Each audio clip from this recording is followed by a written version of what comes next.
There have been a ton of speculation, rumors, really even criticism regarding how in the world we are funding and we're going to pull off having a new regional dirt track series. And so in today's episode, Josh and I are going to spill the tea.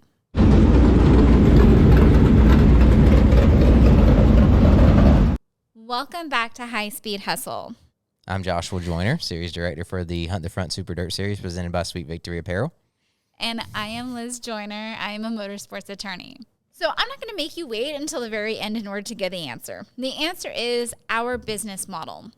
And before we really get into what our business model is and how it is different, I think the first thing we need to do is really explain what the current business model is right now for Regional Dirt Track Series. Right, so I guess I would say it's a little bit old school, I guess, and it's kind of been done very similarly. I mean, there's different ways regional tours have operated, but from what I've been able to see, most of them kind of have the same basic way of doing things, which is where they are sanctioning events. The tracks are actually putting on the events. They are usually the tracks event, and the series is sanctioning the event in exchange for a sanctioning fee. And also either all or a large portion of the car entry fees for the event. So that is how, from event to event, sanctioning series have funded, generated revenue in the past, and then also, of course, through sponsorship. So different sponsors they can bring on to sponsor the series itself, title sponsors, presenting sponsor, and various other sponsorships and advertisements. Around the series. Yeah, so for the series itself, the business model generally is you have a series that is going to agree to sanction certain events that are happening at a track. Right. So the track owns the events and putting on the events. The track pays a sanctioning fee to the series in order to sanction them and put them part of the series.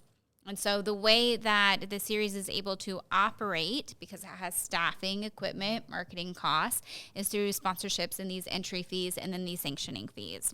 So then entered streaming money. And what started to happen was series were selling the streaming rights to their series events. So for the whole package of events to a streaming platform. And so now series was receiving the money from the streaming platform, and they were also still though receiving sanctioning fees and the entry fees and any of the sponsorships. And this really cut out the tracks because even though these events were owned by the tracks weren't the ones that were part of that negotiation and that conversation with the streaming platform on actually streaming these media rights. Well, you had a lot of issues where tracks and series and everyone involved in putting on these events didn't really understand or know who's actually who owns the who's the one who can actually make money off of the race being streamed. In fact, I've had tracks and even series ask me how that works. On the regional level and I think even then at the national level there was some figuring out that had to happen. Because it was such a new thing whenever streaming, blew up onto the scene in dirt track racing. Obviously, it was happening years and years ago. It's been steadily growing, and then 2020 with COVID and literally having to have races without anyone in attendance, and the only way a lot of people could watch racing was through streaming. Really kind of made it blow up all at once, and a lot of these issues that no one really knew how to solve, how to do it, had to be solved really quickly.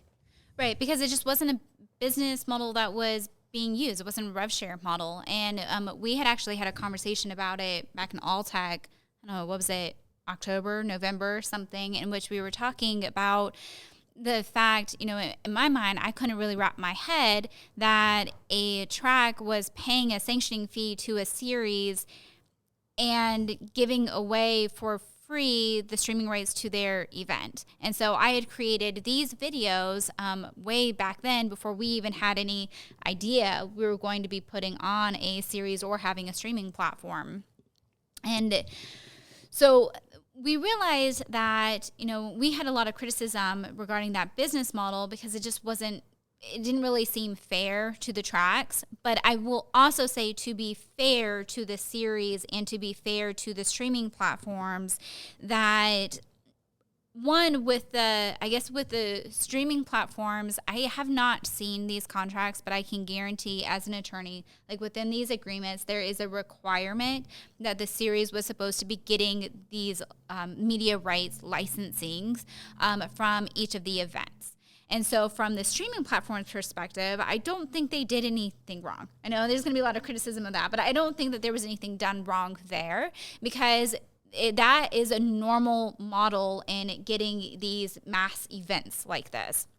And then even on the series side, again, I don't really have a lot of criticism because it was new and everyone was really trying to figure it out. And so, like I said, in this video that we had posted, there's some questions regarding how do you price this out. And so if the pricing model wasn't appropriately structured, there really wasn't a lot of money to allocate around. And so there might not have been a lot of money to pay these tracks for these events that were happening. So when we started discussing having this series, we knew that there were a few kind of non-negotiables we had. And one of them was the fact that we wanted all of our series events to be on one streaming platform, right? Right. We also had a expectation on what the quality and consistency of that production was going to be. And then how we were going to approach it was we were going to try to find a streaming partnership in which we were, in essence, negotiating on behalf of all of our track partners, so that we could get enough money to make sure that we can pay licensing fees to each of the tracks. And we also then needed to make sure that there was enough that we were not having to pay or charge sanctioning fees, and that we can have our operating costs and pay the points fund. So as a series, we just have general administrative operating costs too. And that clearly was a very big ask. And it, surprise, it did not happen. Yeah, we talked with multiple major streaming companies in the dirt track space, and some looking to get into the dirt track space, about how we could make a partnership or something like that work, but there just wasn't, for us to be able to do what we wanted to do and fund the series and have a level of production we feel like the series deserves and needs for it to grow, wasn't that the fans and audience deserves. And we just felt like it wasn't, it became clear really quickly it wasn't going to happen, or was going to be difficult to make happen for various reasons. And so we kind of had to take the approach, as we kind of mentioned, the way I looked at the way the national tours have done it. I mean, Dirt Vision with the World of Outlaws Late Model Series and Sprint Car Series has been around for a long time. They're kind of one of the first to really base a series around streaming. I mean, obviously they make, it's still based around people coming to their races and, the races they put on. But a lot of what has grown the World of Outlaws in recent years is Dirt Vision and them the streaming revenue brought in. Lucas Oil Series had MAV TV, and though there was, there's some issues, some growing pains there, and eventually they partnered with Flow. I mean, it's pretty clear that, they're being, a lot of what you see with their points fund and payouts increasing lately is being driven by streaming. And so we kind of looked at, well, how can we do that on the regional level? We're fortunate and, have an advantage, I think, over other regional series in that we kind of have a built-in audience with the Hunt the Front audience from YouTube. And we're able to take that and kind of make it the core or the foundation of our audience and then build from there. That's not something that a lot of other regional tours have, that built-in audience. They need drivers to bring the audience to them. And so we kind of have an advantage and something to start with there when we talk about starting our own streaming platform. But, I mean, the key focus is when we decided to start our own streaming platform, it was because we had those non-negotiables that we wanted to make sure. We did not want to charge sanctioning fees for the tracks. We wanted to be able to pay a licensing fee for the streaming, whether it was us streaming it and paying, or we were allocating from the streaming partnership and we were allocating it down to the tracks. We want to make sure the tracks were getting their licensing fee. And we wanted to also make sure that the streaming money was trickling down to the drivers and trickling down to the fans. So with the streaming money, we're able to increase the points funds, just like at the national touring level, where you've seen us happen. So we were able to increase and get that set to have common sense point funds put in place, and making sure that we have really just a great, fun event for the fans when they're attending. And also the fans that aren't attending and they're not able to attend in person, the production quality that they're able to see on HTF TV. And so we made that pivot. We looked at what they were doing at the national level, and we said, you know what, we are really luckily and blessed in a position in which we could implement that same business model to our regional tour. So that's what we have done now. And that's what's to be seen, whether or not, it's going to be successful. But, I think it's going to be.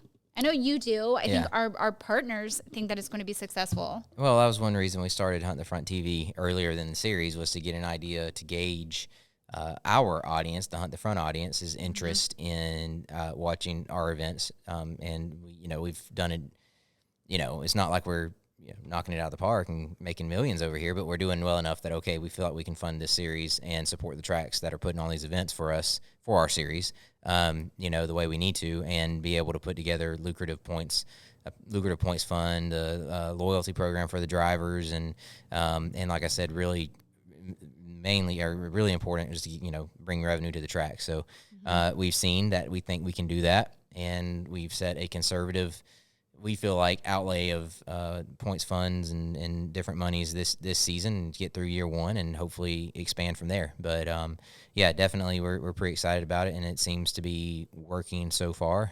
Hopefully we can keep it going.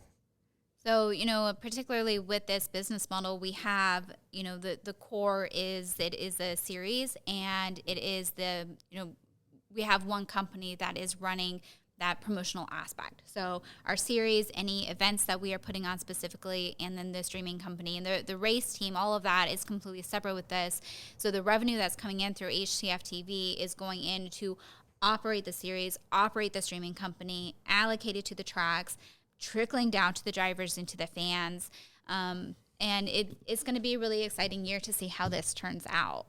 Right. And that was one thing that was also important to us is we would, our goal is to turn the Hunt the Front Super Dirt Series and Hunt the Front TV, it is its own entity. They are separate from the race team, but we want them, if one day Joseph wants to go run a national tour and can't run most of our series races, we want it to still be able to, we want to build something that can operate if that happens. It's not solely based on the Hunt the Front race team being there, but it is certainly how we're launching it and how we're starting it is, using that. But definitely we want to, want it to benefit, racing in the Southeast, dirt track racing in the Southeast, and definitely dirt late model racing in the Southeast. So that's how we started it, but hopefully we can, like I said, expand it and grow it from there.